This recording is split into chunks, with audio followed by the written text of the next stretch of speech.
Pokiaľ ste si nedali do nového roka predsavzatie, že schudnete a patríte k tým, ktorým hystéria okolo príliš zdravej stravy bez cukrov a tukov už tak trochu lezie na nervy, víkendová sobota v Čiernom bola pre vás ako stvorená. Ostatky, ako sa ľudovo hovorí posledným dňom fašiangového obdobia pred Popolcovou stredou, prilákali do tejto obce na slovensko-česko-poľskom trojmedzí stovky ľudí. Musíme sa potom červom po chalupách uliesť. A tam hore na komíne sedí kocúr na slanine. Choďte, že ho odohnať a nám kúsok odrezať. Už pred obedom sa sprievod maškár na konských povozoch spolu so starostom pustili z vyšného konca dole dedinou, aby požehnali gazdom, vytancovali gazdiné a dostali čoto do pokladničky, pod zub aj niečo tekuté na večernú zábavu.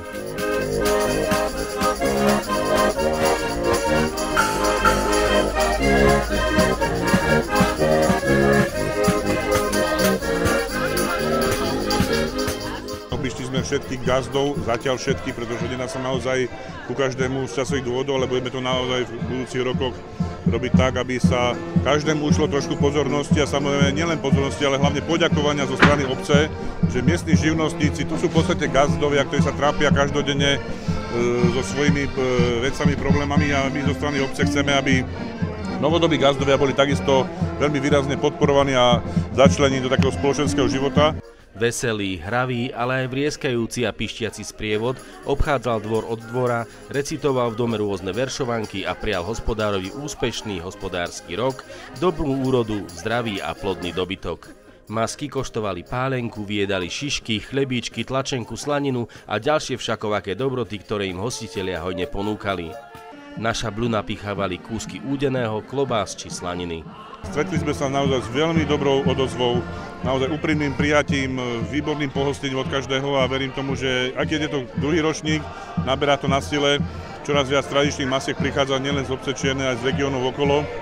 Dáme tu hosti zo zahraničia, takže myslím si, že černánske ostatky naozaj budú do budúcna veľmi výrazne rezonovať z hľadiska udržiavania tradície a folkloru v regióne Kisuc.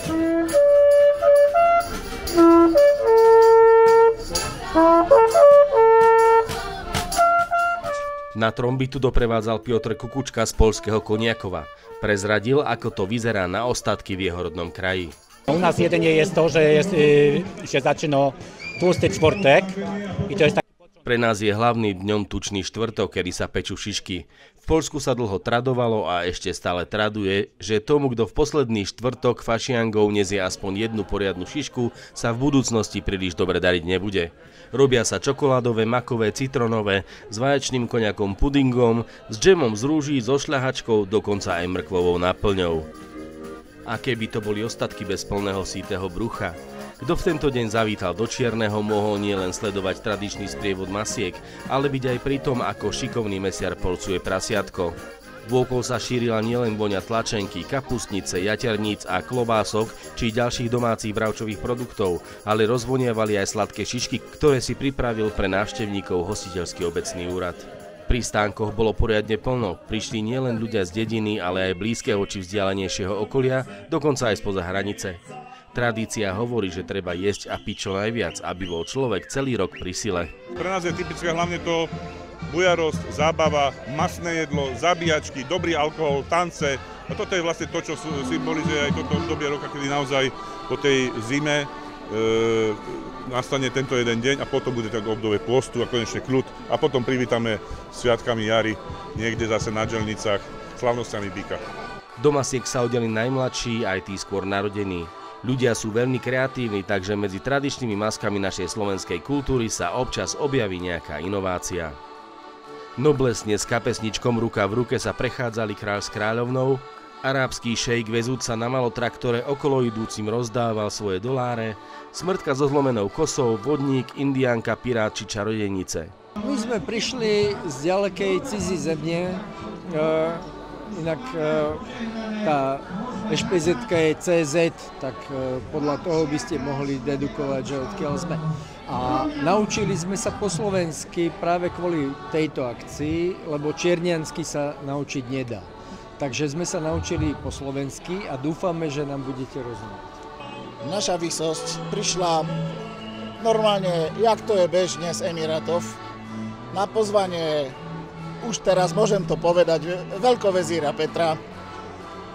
Ja som dokonca včera absolvoval výlet mal som 3 styky na 3 pomeziach a strašne sa nám to našej vysosti ľúbilo a my si ideme postaviť v Dubaju halu s umelým chladením, s umelým snežením, s umelým ľadovaním a my sa tam budeme morsovať, otužovať v mrazenej rope. Aj medzi deťmi boli masky rôznorodé. Šašo, Pikachu, Kiel, princezna, Mucha, červená čiapočka, myška Mini. Z vyhodnotenia odchádzali spokojní všetci. Každému sa ušla nejaká maličkosť a ceny putovali aj do materskej školy, kde si pani učiteľky s deťmi tiež pripravili rôzne kostýmy.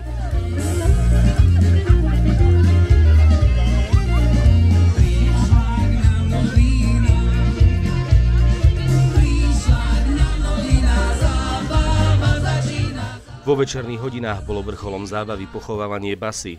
Folklórny súbor Ozvena v duchu zvykov a tradícií symbolicky odprevadil na pôstny odpočinok hudobný nástroj, basu, symbol ľudových zábav.